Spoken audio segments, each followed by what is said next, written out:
Hello everyone, welcome to Goddess Diverse Tarot. I'm Kissy, and today I'm going to do a reading for the collective. But also, before I do that, I want to talk about a few things when I was meditating, and just a few things that I wanted to bring up. So, I recently got my fish tank. Here we have babies.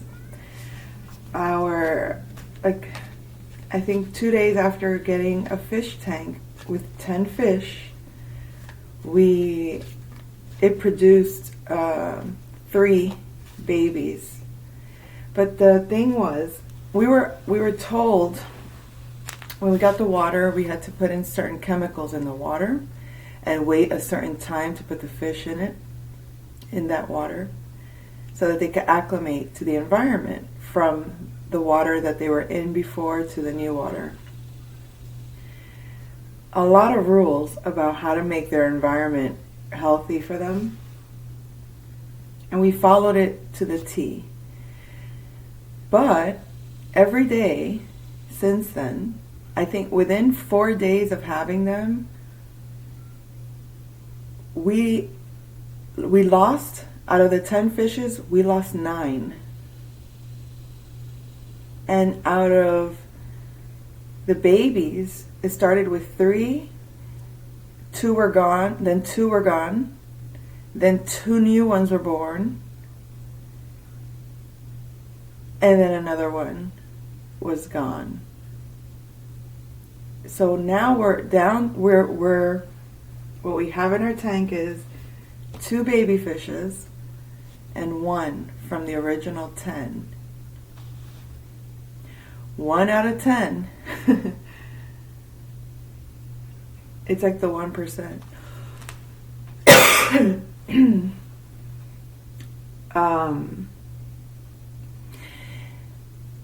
It's a message to me, what I understood, because it really, like, I've had dogs, I've had cats, I've had birds, I've had fish. But this is the first time that it seemed like caring for the animal was so complicated. It has never been. Like, I started to wonder, if I have to put so much chemicals in the water, like what does that say about the regular water that we're giving it? Is it healthy or not healthy? Because if fish can't survive in it, like, I get it, our sewage system or whatever, our water pipes, they have a whole cleaning thing. But is it really that toxic that fishes cannot live in the natural environment of water? Like, is that water that bad that you have to add other chemicals for the fish to survive in regular water? And even then, it could be somewhat precarious, I guess. Anyways, so there was a lot of understanding, or maybe not understanding so much so as observing the emotional realm, the foundation of our emotional realm, whether or not, observe if it's a healthy environment. Are you emotionally able to can you live in the waters you've created? And although to me this was, it was like a red flag kind of thing, because it did make me question a lot about where I live. Do I feel nurtured in this environment? And I'm not talking about my home, I'm talking about the state that I live in, the land that I'm on. Where I am, do I feel supported? Do I feel loved? Do I feel that the emotional health of this environment is going to sustain in the long term my well-being? And that kind of gave me a little bit of insight, because I was like, I've been going back and forth, and it's not about it's not about being emotionally unstable so much as finding just the right place, just the place where I feel it has, because when you don't have to move and you're taking your time to decide where you want to move, where you want to live, how you want to live, when you have the time and luxury to figure it out, to decide what's really home for me, what really feels right for me, and all options are available. Like there's no limit as to where you can go. But as for me, like I might like the winter snow in theory, in my mind, and maybe even experientially for a short period of time. And as much as I say yes, I love the changing seasons and I love the winter, when winter hits, I'm complaining about the cold. I'm very uncomfortable in that cold, right? So realistically, could I live in an environment that has that climate and then be content? Or like if you look in the long term, it's like, so every year I'm going to have that issue. Every year for a certain amount of months I'm going to have that experience. Is it worth it? And that's kind of where I've been with deciding like the ideal climate for me, or the ideal, what things do I really need in terms of comfortability. And it's not to be complacent comfortable. It's like, what aspects do you like really make you when things get chaotic in your life, what are the must-haves for you to regulate? What are the must-haves for you to feel in balance again? So for some it could be needing a comfortable space, right? Just like in your own home, or having certain people in your life close to you or easily accessible to you. Having a body of water near you that you can go to, or having a natural space like a forest or a nature park, somewhere that you can ground, somewhere that you can feel in touch with your nature, somewhere that you can feel safe in that environment. So we managed to establish a safe environment for the babies because we couldn't tell if the fishes were eating them or were they, this is sad, or were they getting sucked up by the filter. It was hard to tell. And so we decided to make a separate environment for the babies until they were big enough to engage with the older fishes. And the one fish that did survive, just we bought not filtered water, spring water, and we used that in the tank, and then we put the drops of the stuff that they need. I think it's a certain bacteria that they need. So anyway, so the fish is like completely happy. He's just very much loving his big space for himself, and we're gonna get his family back because we were given a certain amount of days to return, or not return the fishes that passed, but to return to get new fishes to replace the ones that passed, because I guess they have like a 14-day policy for that. Anyway, so everything that happens in your environment is definitely a reflection of what's happening in the cosmos. If you're tuned in, you can see the correlation. We are in Cancerian energies at this time, the new moon in Cancer, the sun in Cancer, and it's like a lot of comfortability or needs are being addressed, things of our safety, things that make us feel. I just saw this card, by the way. The Judgment card fell out, and when I looked at the bottom of the deck, it was a King of Cups. Magician. I feel like there's a King of Cups that's under judgment now by an Empress. This King of Cups is a powerful King of Cups. He's either an occultist or he's some kind of wise councilman, something to that effect. But very powerful individual indeed. And this judgment is being made on him by an empress.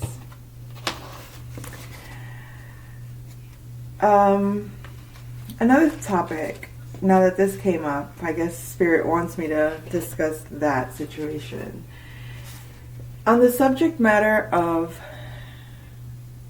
twin flames and soulmates, it can become a little bit difficult to differentiate the differences between the two and to understand the difference between a false twin and a real twin versus, and then a soulmate, and also the fact that soulmates are not necessarily there to make your life better. A soulmate can be there to challenge you so that everything does come from in the highest level, everything is here to expand you, to grow you, to make your life experience that much more, I guess you could say, enhanced by the ability to experience more, to feel more, to sense more, to reach different levels in your consciousness that allow your mundane experience to become magical in reality, and so that you create your world to match a dream world that you've envisioned, a fantasy, a dream that you've had, to live the life that you dreamed of. That's what being here is for. That's why we're born. We're born to experience and grow and manifest and create. That's all. And so when I first got on the journey of astrology, because although I dabbled in astrology for as long as I can remember, basically my teens, I never dove into astrology deeply first, because it is a science, and it is, something that requires a lot of understanding, right? Spirit had guided me, however, into learning different modalities, understanding life through another lens, basically.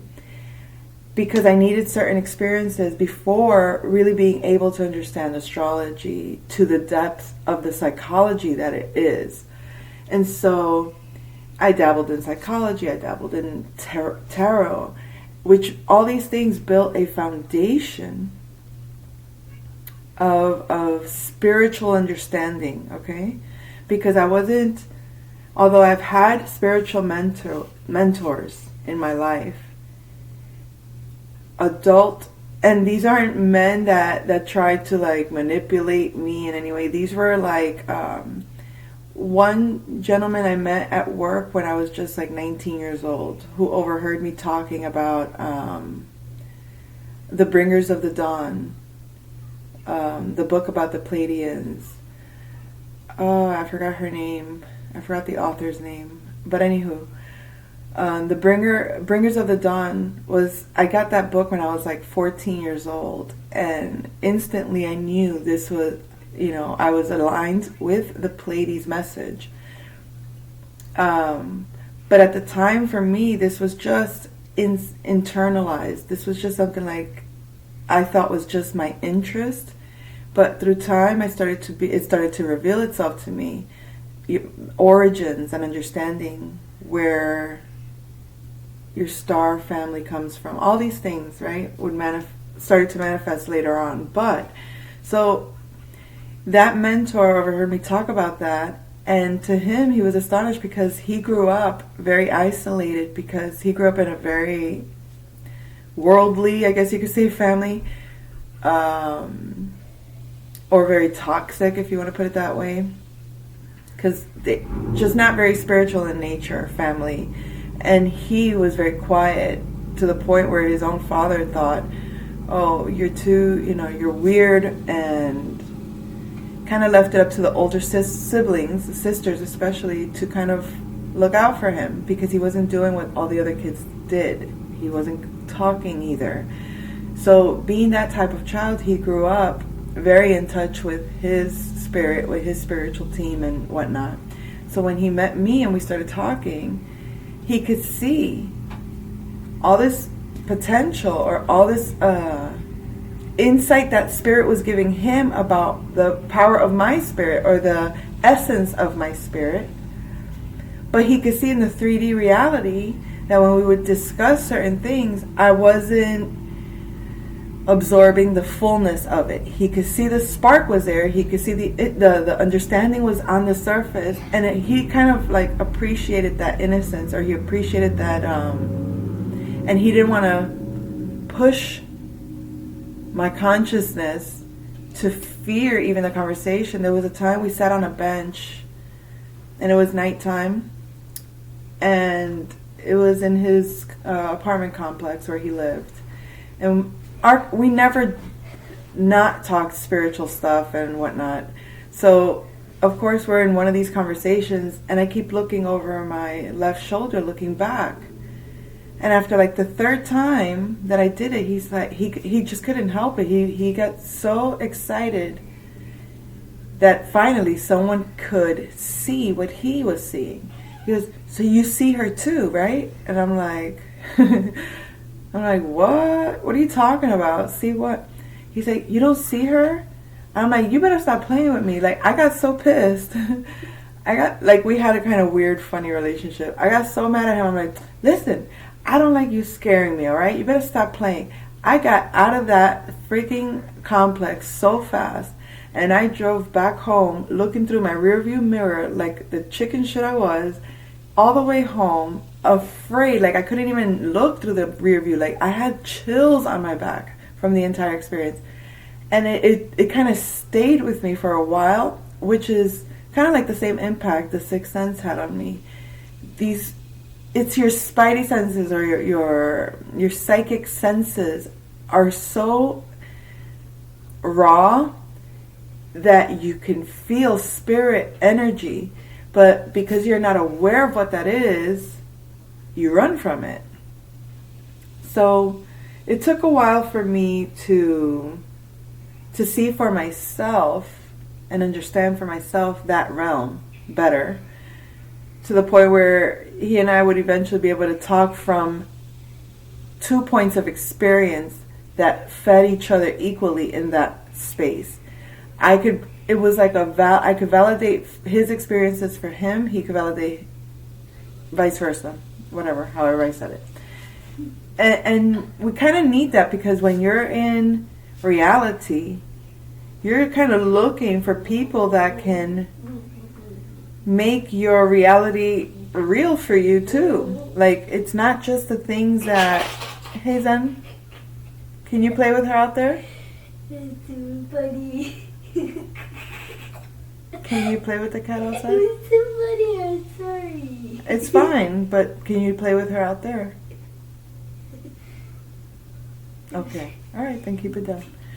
So, validating isn't about, I'm so insecure and I need you to help me believe in myself and what I see and what I know.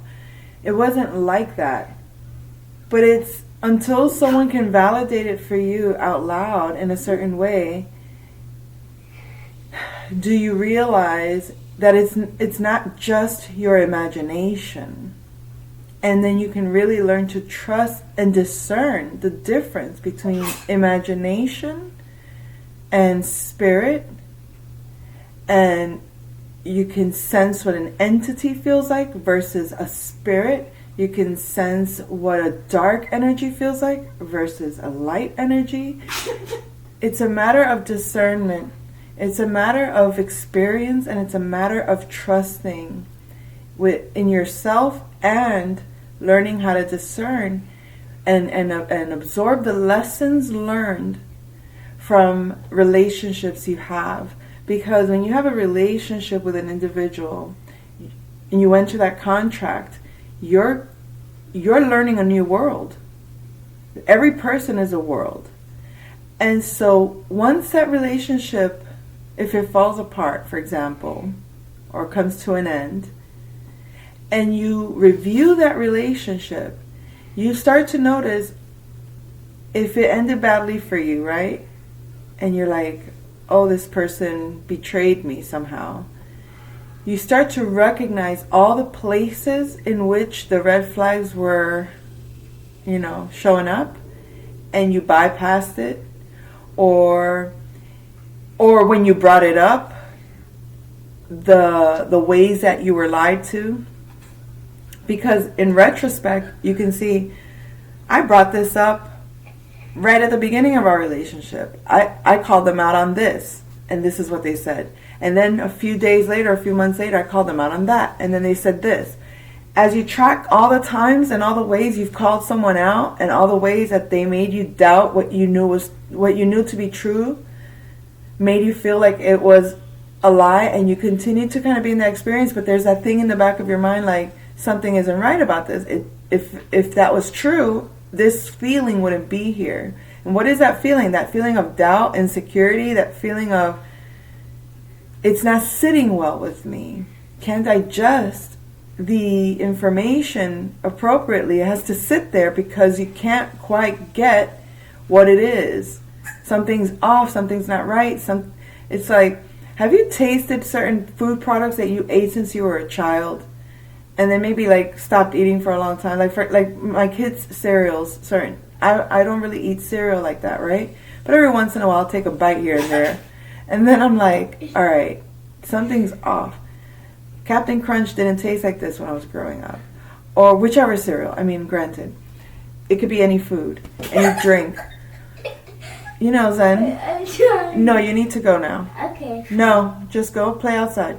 Okay, No, so not now. funny. I get it. I know it's funny. I know it's cute. I know you're having a fun time with her. But when I'm recording, I've asked you not to disrupt. When I come back and you pass me that? Sure. That purple?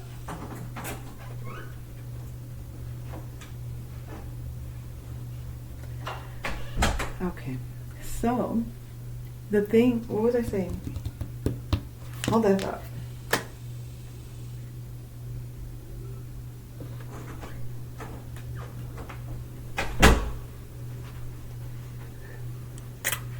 What happened, Nelson? No, I said. You moved. Look what you're doing to my camera. Can you get what you need and go? That way?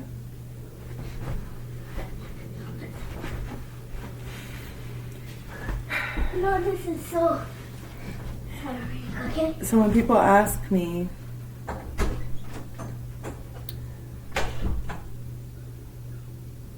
what it's like to work from home, doing personal consultations, doing online readings, having someone physically in my presence needing my help somehow, me working with someone. This is how it is. I'm consistently, when you're doing spiritual work, the space has to be protected. It's like because when you're pulling in source energy, when you're tapped into source energy, you're also attracting other things. Those other things come across as distractions. So people are like, oh, I'm being, cursed, or they're sending bad energy. It's not that. I don't look at it that way.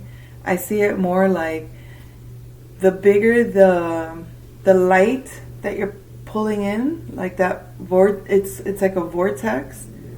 You're also bringing in anything in the vicinity.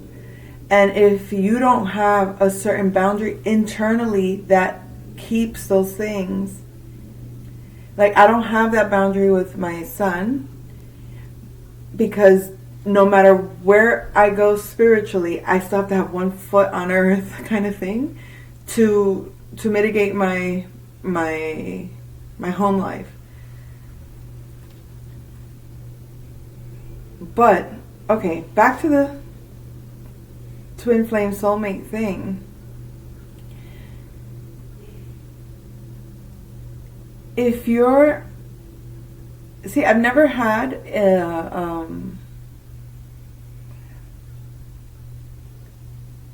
I've never been in a relationship where it wasn't for me, mind, body, and soul. And in my ignorance, or in my way of being, not knowing that that's not how everyone operates. Not everyone goes into a relationship with you, mind, body, and soul. Some people don't go in with anything. If they go in with mind, they go in with mind to navigate you and calculate. It really is a game for a lot of people. But anyway, your discernment teaches you certain things that you can apply later. And it's not that you're going to use that lesson of that individual and then go forward into the next one and look for those things. You're supposed to heal those things first so that you understand them at the core of who you are. How it's not about understanding the lie itself. It's about understanding what was it that triggered the lie for you. When you felt the lie, something happened to you. You felt a feeling. It didn't come from randomness. Something was said, something was done, something was experienced that was tangibly real, that made no sense. And then you address it so that it does make sense. What happens at that point is only going to be a lie, because you were already told there's a lie here. But when you hear unless either the person's going to come honestly, and when the person comes honestly, what they're going to do is validate that was a lie. You can't validate the lie by creating another lie. It's convoluted that way. Hold that thought. Excuse me. Oh, Lord have mercy. Okay. So if you confront someone on something that you know is a lie, unless they tell you the truth, that feeling won't go away. And then when the culmination happens, when it all comes said and done and it's over, and you let it go, you assess it and you process, and you come to the conclusion, the receipts show you that this person had the option to be honest on the things that you called them out on, but they decided not to be honest. That they think that stays hidden. They think that stays uncovered. But for the most part, you don't need to, because if you already ended it because you never got to a conclusion, or you never got to the point of clarity, you know that there was darkness there, whether they're manipulating or unconscious of it, or they're like, what do you mean I'm lying? I'm not lying. I didn't lie. If something in you says this was a lie, don't deny yourself for that.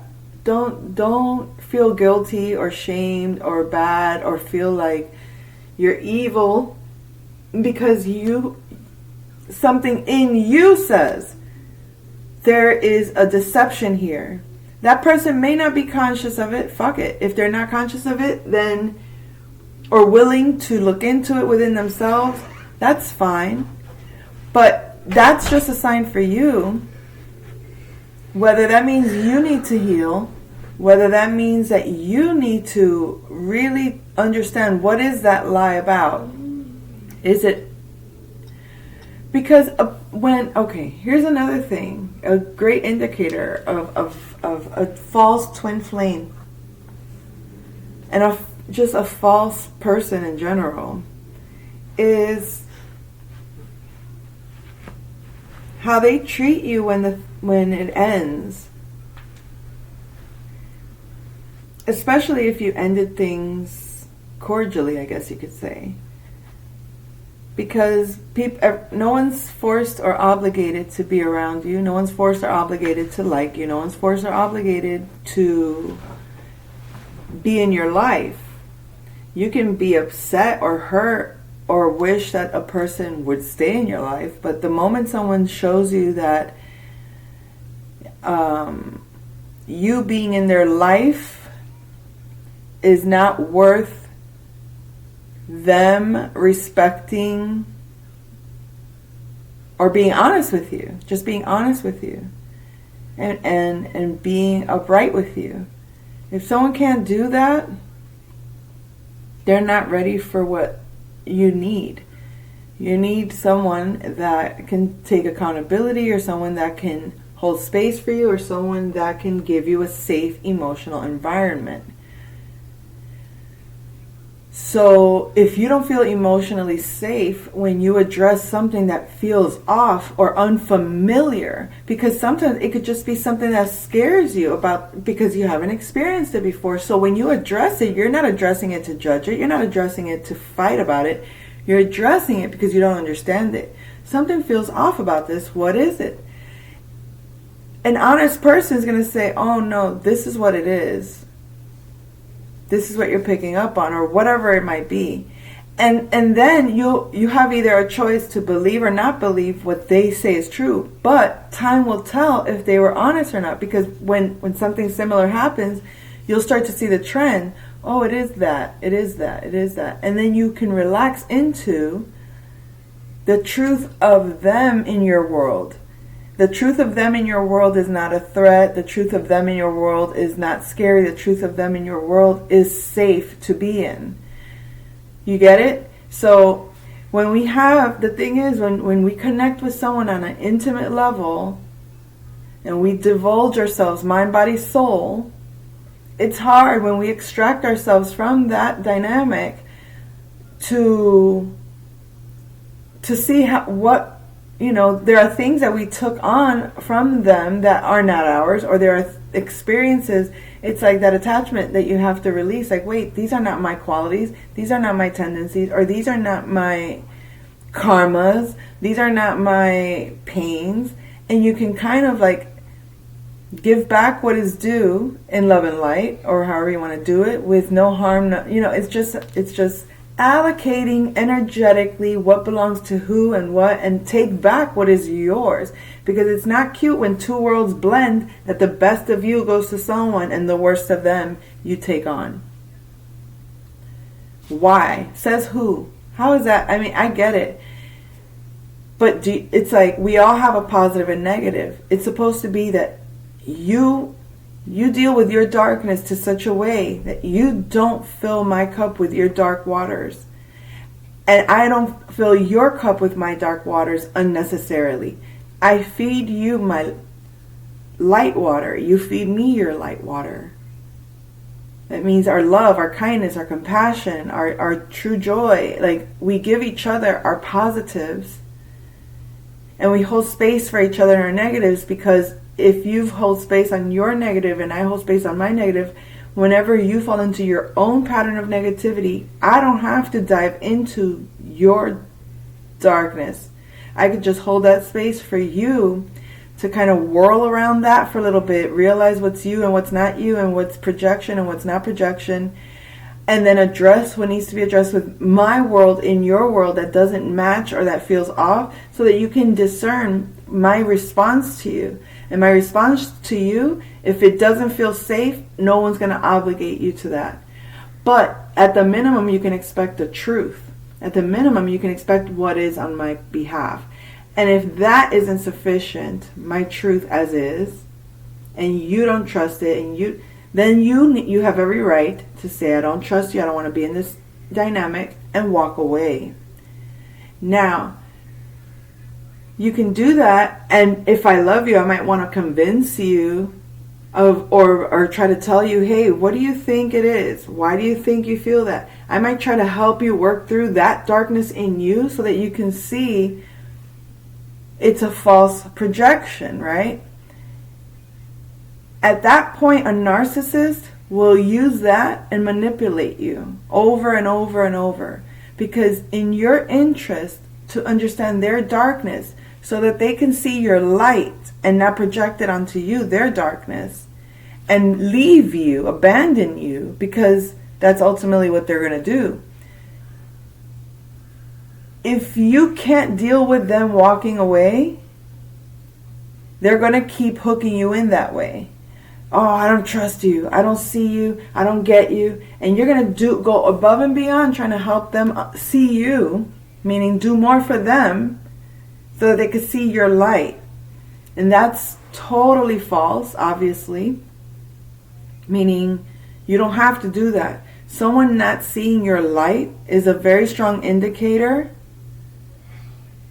that that person needs time with themselves to see the light in themselves so that they can recognize it in you. You see? Anyway, back to I swear, I will always think that I'm going to start a topic one way and then I kind of go somewhere else with it. But when you're dealing with a false twin, you're dealing with an individual that is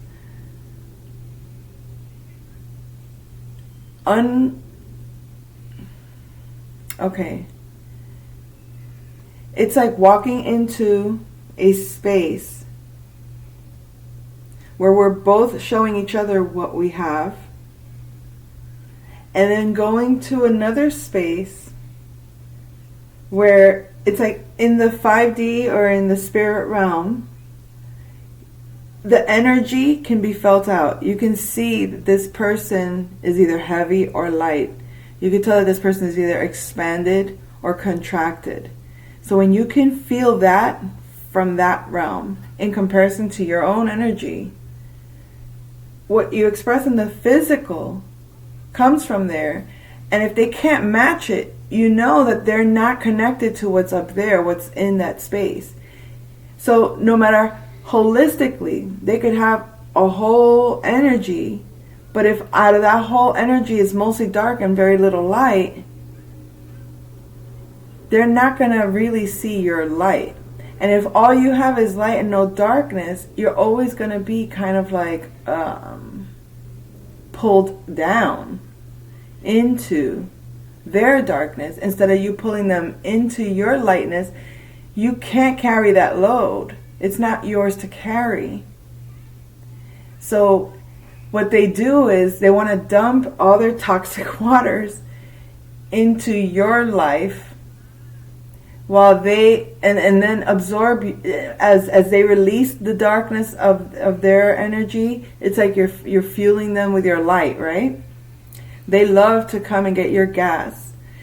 I had an ex that was actually doing that. He would strategically create a scenario when we were exchanging our child for, going back and forth with our child. And he would actually say, take your time. And it was like, even though he was saying take your time, he was like, let me just get some gas real quick. Playing the word game of take your time, like, Like if I can't describe it, but in the spirit realm, he was having a different exchange with me than what was happening in the physical exchange. You see, on the outside, in the physical, it looked like he was giving me. It looked like he was working with me. But in the spirit realm, he was taking from me. And he knew it. But if you confront that in the physical, you're crazy, wrong, oh my God, there you go with your woo-woo, right? You're all woo-woo about it. And then it only ends up in gaslighting. But it is what it is. You learn to accept it and trust that when you cut that out, meaning you put a boundary on that and say, no, you have no access to my energy anymore. You have no access to manipulate scenarios to take from me. You cannot take from me in the physical. You cannot take from me emotionally. You cannot take from me mentally. And now you can't even take from me spiritually. Because the other thing was water magic was being done. A lot of water magic was being done. Through my own child. And they think, so these fake ass warlock wannabes, what they are individuals that in real life couldn't master real life in an honest way with integrity. So they go to the stores and they go on Amazon and they find these fucking how to do witchcraft books, right? How to manipulate in 10 easy ways. Whatever the fuck kind of content, right? How to bind a spirit to you. Whatever stupid thing, because in the physical, these people, they really don't even understand consequence. They really don't. That's how dark they are. That's how little light they have. That they can't even see the truth of what they're doing. To them, it's no big deal. To them, it's like a little magic trick. I'm going to try this magic trick. And they get a fucking kick out of their little magic trick when they see that, oh shit, energy stuff works, because intention does work, right? Absolutely. And then, but when you understand that what you put out is what you get back, you really fix your intentions, don't you think? I mean, but the thing is, it's a double-edged sword, because in their case, they believe in magic when it serves them, but they don't believe in magic when it's going to go against them. So they bypass that. They stay in the dark about that, because in their mind, in the physical, magic isn't even real.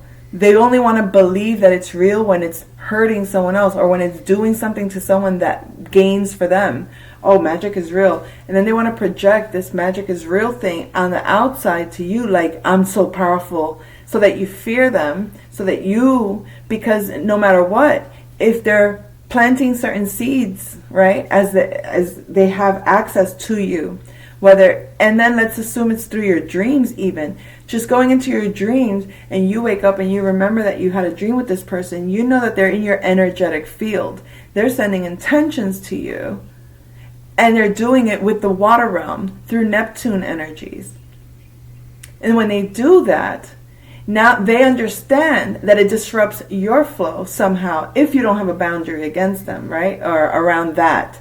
If you don't have a boundary around that, you're not protected in the spirit realm. So in the spirit realm, as you're dreaming or in your dream state, those are the things that are driving your physical reality, that are going to manifest into your physical reality. So whatever it was, let's say it could be just a regular dream with them, but if it's their energy in your space, in your energetic field, they're somehow still trying to pass on their darkness to you so that it manifests in your physical reality, so that it actually shows up in your 3D. And how do I know this to be true? Because I validated it one by one. The moment I decided to go online in 2019 and start talking about that I do these things, okay? That's when everyone wanted to attack, spiritually attack, emotionally attack, mentally attack, and even physically attack. Now, why does that happen? Because that's the darkness that you're not aware of. The darkness that is not in you, you can't foresee that darkness because you wouldn't wish that. You're not going to sit there and wish to somebody that they get into an accident, right? But believe you me, there's people that are going to do that. Or even just their negative energy towards you. I don't like you. I really can't stand you. And that jealous envy makes people want to, like, they just project onto you all of their shit. All the shit that they're hating about their life, they're trying to throw that on you. So if you're not conscious of who's throwing shit at you, literally shit, okay? Let's talk about that. Let's talk about what transit causes issues with plumbing, issues with the toilet, with the bathroom. We're looking at 8th house shit, right? Scorpio stuff. Well, imagine someone using that Neptune stuff through scorpionic energies. They're going to transmit a lot of their karma, the thing that they're supposed to be releasing, which is their shit, instead of them actually releasing it in love and light and healing it and cleaning it. And they project, oh shit, I almost spilled my cup. Holy fudge. Hold on. See, get excited. I'm going to elbow the hell out of my cup. Okay. Instead of them projecting, or instead of them absorbing their own crap, healing it, and then using that energy for themselves, they try to like throw it on you because you're going to do that work.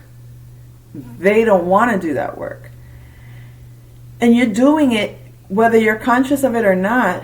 You're going to do it because whatever comes to you, you head on, deal with it. Whatever comes to you, you figure it out, right? You don't make excuses. You don't stop around and cry about it. You go ahead and handle it.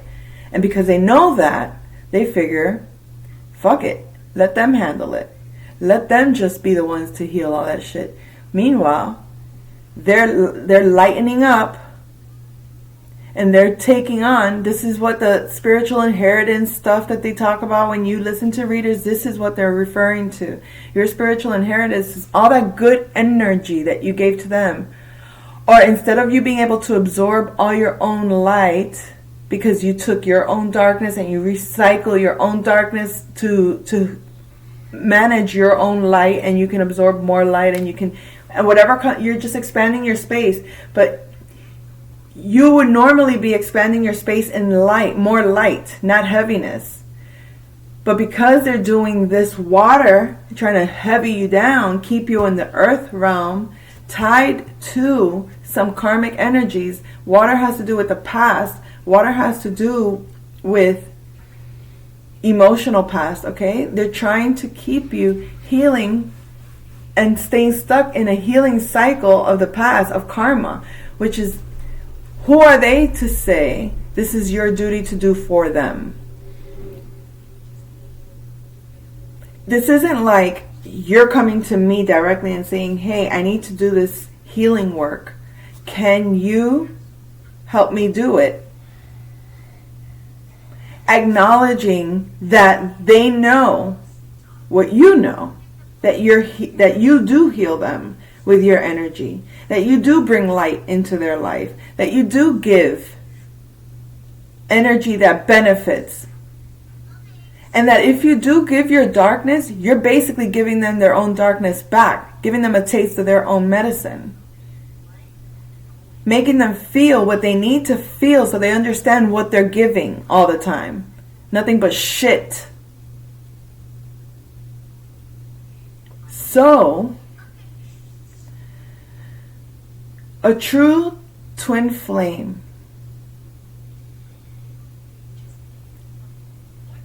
the reason you might not recognize it is that when you meet your true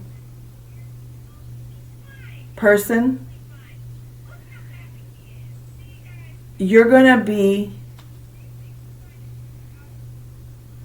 awoken from a slumber that you didn't even know you were in. The karmics don't make you feel that at all. The karmics don't have any power at all. The karmics are are just like a lump of, like a bag of shit that comes into your life and feels like you're just being dragged in. Because it's like when they come, they hide it really, really good. And they just show you that little tiny bit of light, that one little speck of light that they have. They put everything into that. They put that same energy that they use for evil, they put it in that moment to get you. They got you. Once they think they got you, then they can like let go. They don't have to put that effort anymore. And now all you're seeing is all the shit that comes out from them. All the negativity, all the drama, all the darkness, all the unilluminated things that are in their own world. And then you're asking yourself, why am I living in this dark world when before this person came into my life, I was living in a light world? These are things that we unconsciously do. When you just go on a whim and you meet someone and you get certain vibes and you feel connected and you feel like, oh, you might feel a connection that you're unaware of as a past life karmic energy. Like I said, soulmates are not just people that are here to make your life better. A soulmate also can be someone that comes to challenge you. So you could have had a false twin flame, which was actually just a past life karmic connection, so a soulmate, right? This is, and by that, soulmate is we understand or we recognize each other on a soul level. Because just because that person is in darkness, it doesn't mean that they are in fact dark. It's that the fact that they are a soul. But if that soul is not conscious, if that soul chooses darkness, you cannot make that soul do anything. So what I mean by that is not everybody is consciously embodying their soul. Some people are embodying a dark soul and they know it and they don't mind it and they're using it in that way. Some people, their soul is dormant and you're dealing with their ego only. There is no soul grounding because they're not even aware of that. And then other individuals are totally embodying their soul and they're embodying their light. And you can feel that. And so your true twin flame, you can see both the dark and light in them. But what you receive of them is their light. If you do receive their darkness, you'll learn and realize that whatever that darkness is the darkness in you that's unconscious. And if you are doing the work, that darkness in you that's unconscious, you're going to wake up to it. And once you do wake up to it, you come to the acceptance. It's that person didn't project darkness on me. I felt something. But when I dealt with it, I realized it was what? Fear. And that's what you expect your karmics to understand about you, is that they're stuck in a bubble of fear. And if you're dealing with your counterpart, your true counterpart is going to scare you. Your true counterpart is going to challenge you. Your true counterpart is going to expand you. Why? Because when those two souls come together as one, if that person can hold their darkness and they're only giving you their light, if you ever fall in your darkness and if you've done your shadow work, then you're not going to project darkness on them. You're going to hold your darkness and project your light onto them. So you're going to maintain a light energetic giving, but the darkness between the two is there in equal. It's like the potential is there to be used. That energy, that power is not to be abused. That power is a sort of truth of discernment that allows you to be in that realm and call judgment on anyone that is lying, that is out of integrity, that you know something isn't up front here. And like I said, individuals that are in light, if you're calling out of darkness, that person has an opportunity to either recognize, oh, this was a blind spot in me. Thank you for sharing that with me. I am now expanding that darkness into light for me, and you won't experience that with me anymore because I was able to do that. That's what happens when two individuals in light come together. You can call out each other's darkness, not in judgment like, you dark. Because you never just start in that space. You start with the question, what is this? I feel this. What is it? I feel this darkness, this fear, or this unknown between us. I don't recognize it in me. Can you expand on this? Do you know what this means for you? That's really what the question is. Like, you can be with an individual and they say something a certain way. And you're like, well, what does that mean? You're not asking what does that mean defensively. You're not asking what does that mean judgmentally. You're genuinely asking, what does that mean? How they respond lets you know if they're in light or darkness. Because anyone would not mind answering what that means. Ask me what I mean when I say, this is a mother. The Queen of Pentacles. Why would I be like, well, what do you mean? Because I said so. Are you blind? You can't see for yourself? Why? Like, what's all that about? That's that person's shadow. That's that person's ego. That's that person's insecurities. That's that person's darkness and and being in their ego. If that person asks, why is that a mother? I could say, well, it's a feminine energy. She's sitting on a throne, which means she has authority. She's a queen. But also, she's earth element. And earth represents nature, mother. Okay? Simple answer to a simple question. I don't have anything to hide. I'm just going to tell you why I said what I said. And if what you didn't understand, if my answer didn't clarify that enough for you, then you have two options. You get more clarity until you understand it, or you go sit and get more clarity to understand it, right? Like, whether you do it on your own or by confronting the individual, either A, you're going to get more clarity, or B, you're going to realize I cannot be in this condition, so therefore I don't want to be around it. That's kind of an ignorant response if it happens one time and you just run. Oh, I see something, I see a red flag, I'm out. One red flag should not be enough to run. One red flag could be a misunderstanding. Two red flags can be an issue of concern that needs deeper understanding, deeper conversation. 3 red flags is a pattern. And how each confrontation like how it's responded to, will let you know how deep it is. And it'll let you know how convoluted, like how dark it is. Not just how deep, how dark it is. Meaning, how ignorant to this truth is this person based on how they're responding. Because you can call me out and say, oh, you're scared of this thing.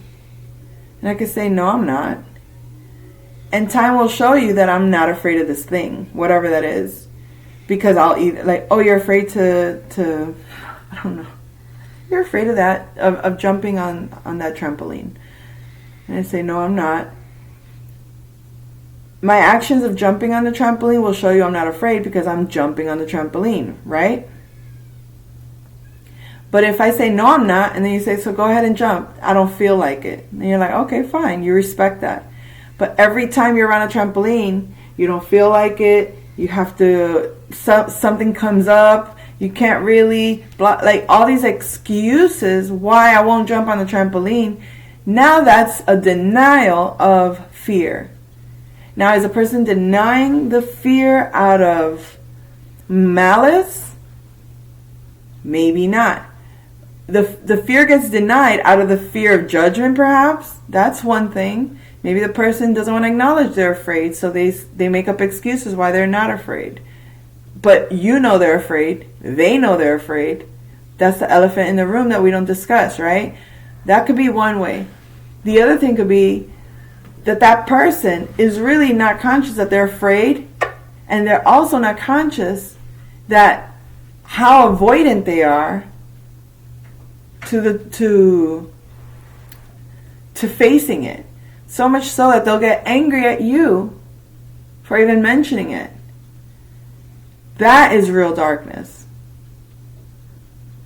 So, did I even manage to make the point that I was starting off with?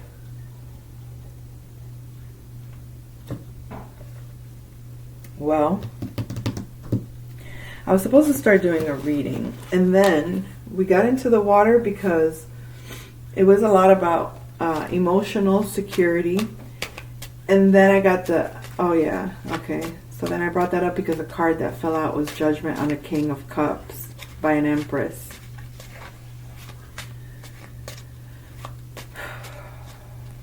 But the whole twin flame soulmate thing, your true twin flame is going to mirror both your light and dark holistically, and they will challenge you. They're not abusing you. If you have certain challenges, it's so that you can identify your shadows independently, so that as you come together, you integrate your light and you can hold space for each other's darkness better. That is the purpose of a twin flame.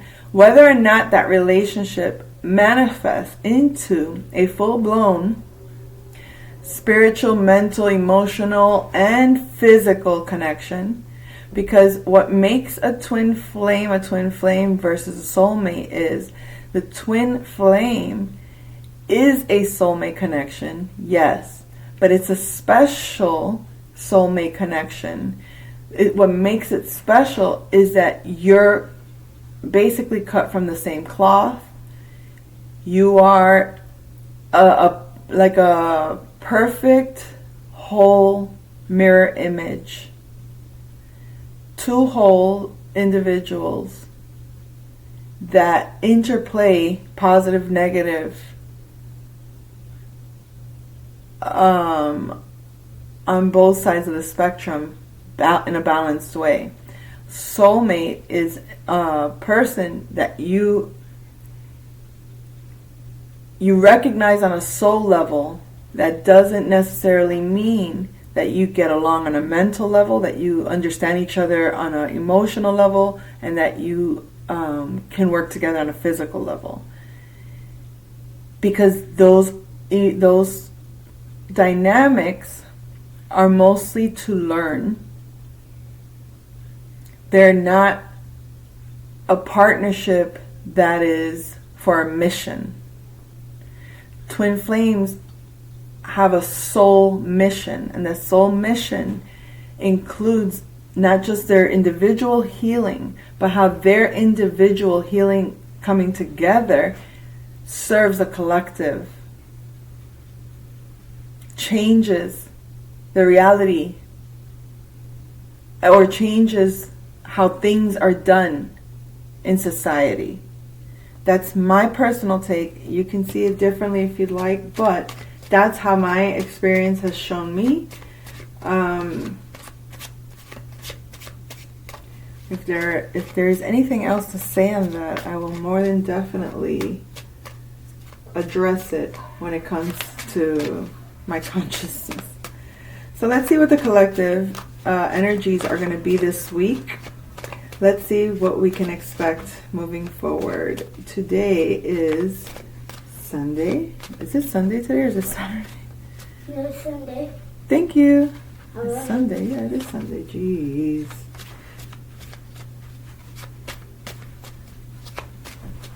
When you don't have a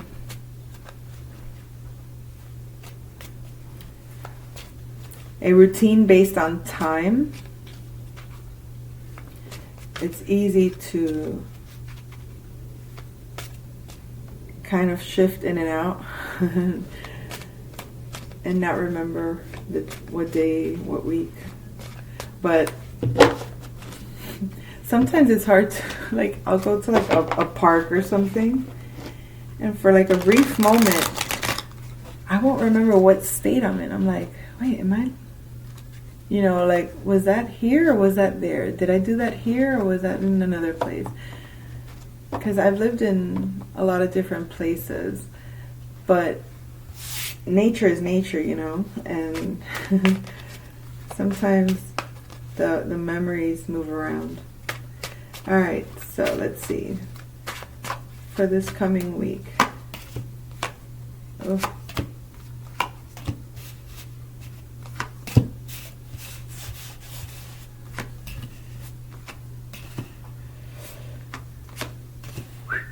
Okie dokie. So we start the week off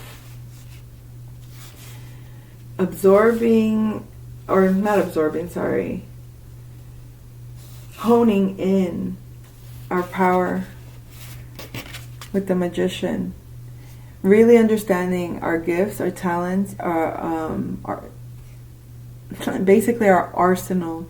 And you can see that there's this infinity symbol over his head, which makes you get the impression that there's a certain balance as he grounds himself by pointing to the earth. He's grounding the wisdom from spirit and channeling it to manifest abundance, if you want to look at it closer. So I feel like you're very much knowing your power, you're very much in balance, you're very much a channel of a Knight of Wands energy.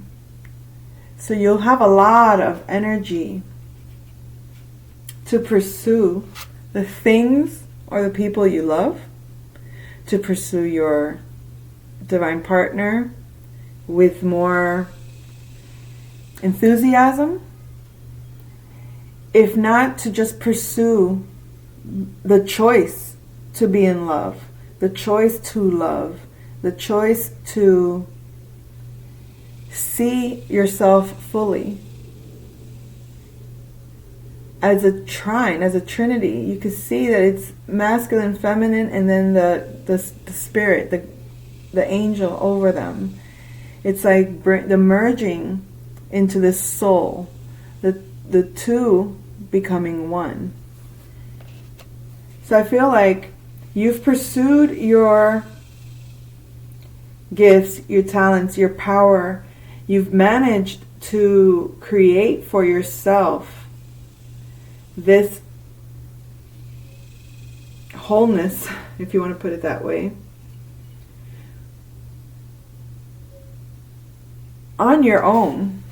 You see, the Magician is the one energy. You did this for yourself.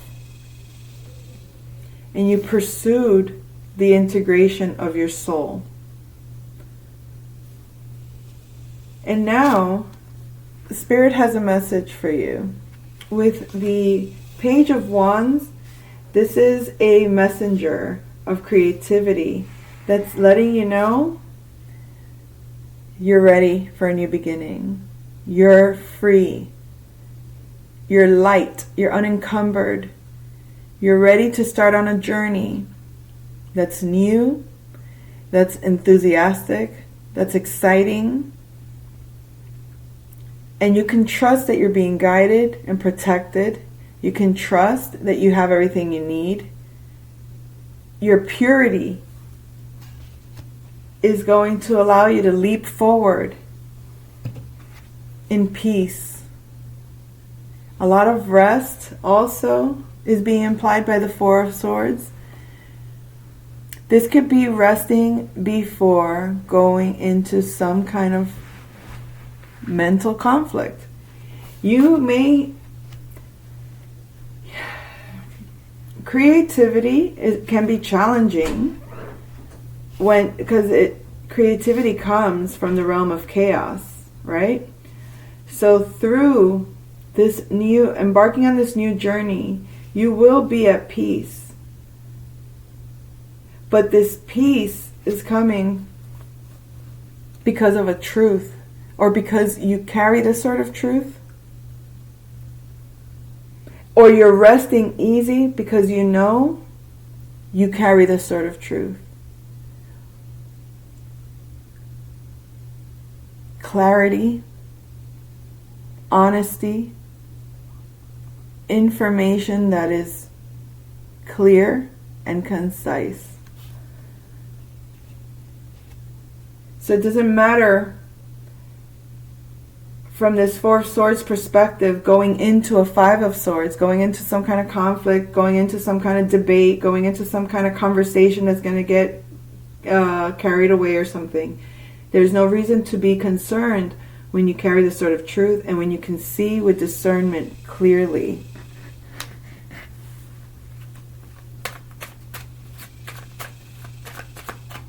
So, let's clarify with this deck.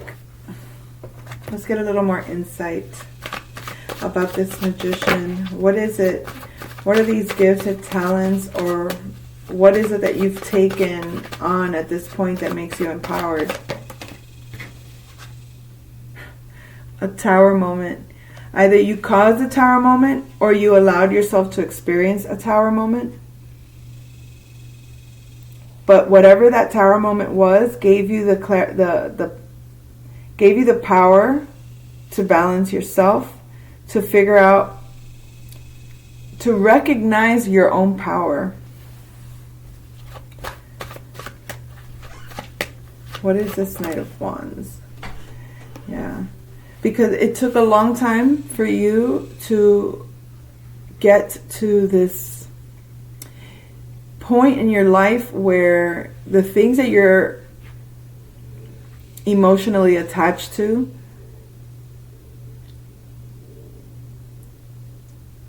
in a spiritual way, right? The things that bring you like emotional peace, or not necessarily, well, yeah, emotional peace, but more like spiritual peace. I feel like it took you a long time to recognize what's worth going after, what's worth like fighting for, what's worth putting all that energy into. Like, are you really going to take your power and frivolously put your energy into things that make you feel like this, tired, wondering, regretting, like, oh, I didn't see this, I didn't see that coming, and kind of just like regretting putting your energy into something that doesn't seem to show that it's doing anything for you? Meaning, whatever vision you were given, not being able to see it as anything other than just having been a burden. So I think that this Knight of Wands, this enthusiasm comes after a long time of putting your energy into things that were not emotionally fulfilling, things that you chased passionately or that you did passionately, stopped being fun or became more of a burden. So now you finally recognize with this Tower moment that you have the power to change that now that you've created this lover's energy within yourself. This could be just making that choice, not being on the fence about what is it that really, really sparks your flame. And it comes to be, this could be a Taurus individual in your life, but it could also be, the way I see it, is more like your faith. Your faith in yourself, your faith in what you value, you made a choice about your faith, or you made a choice about what about a relationship you really value, or what is it that really makes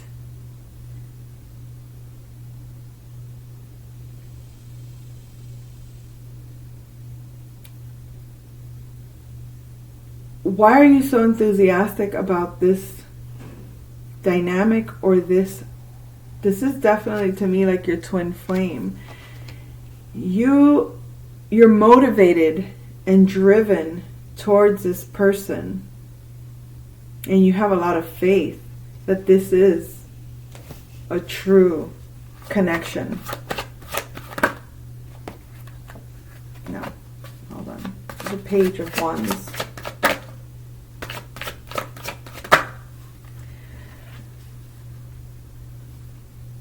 Queen of Wands.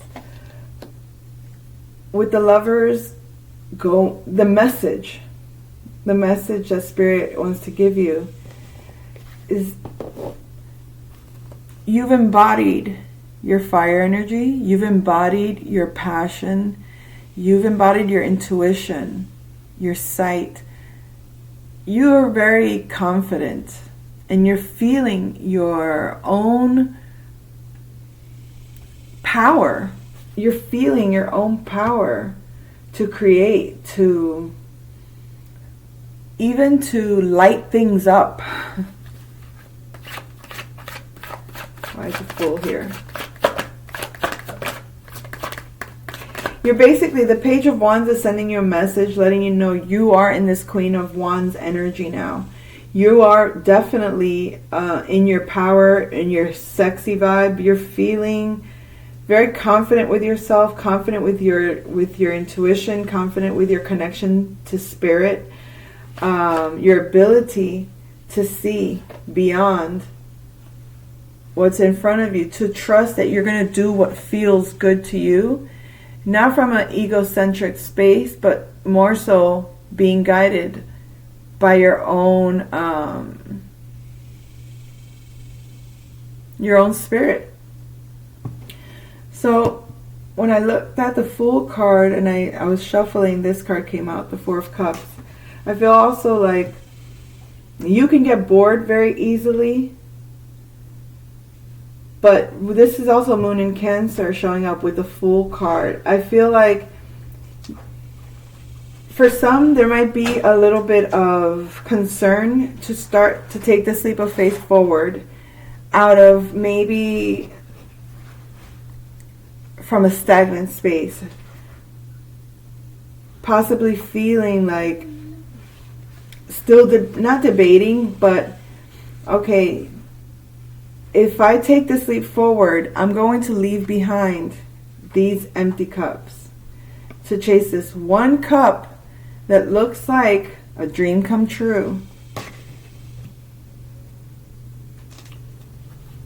Maybe I'm ready to commit to what feels safe, and by safe, we're not talking to stay safe in something stagnant that you already been there, done that. We're talking about something, this is Moon in Cancer, like I said, something that feels like it's going to protect you, or it's going to make you feel emotionally safe. Or fulfilled. Safe and fulfilled.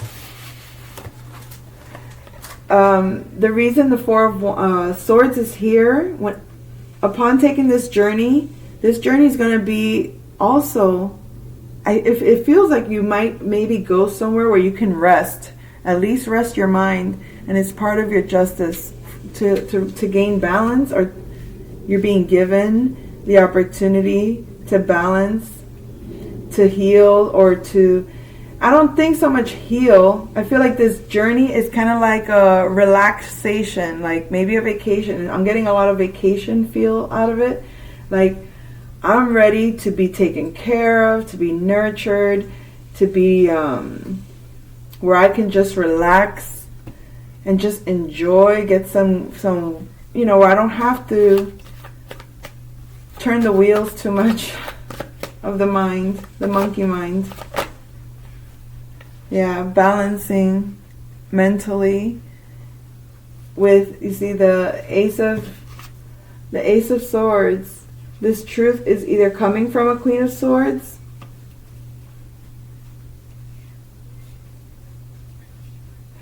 could be validating the truth of this vacation for you, that you will be in a balanced relationship. You see the sign of Libra here, right?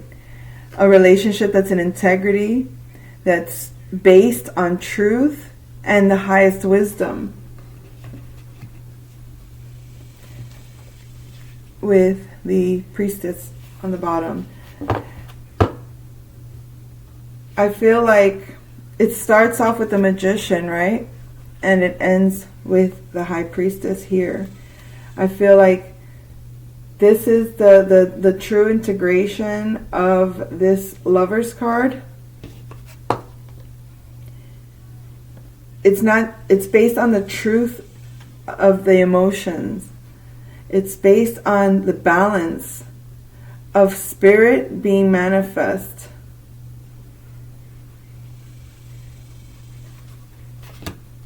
Anyway, I'm going to leave it at that. I hope you enjoyed the message. I'll come back soon. Take care.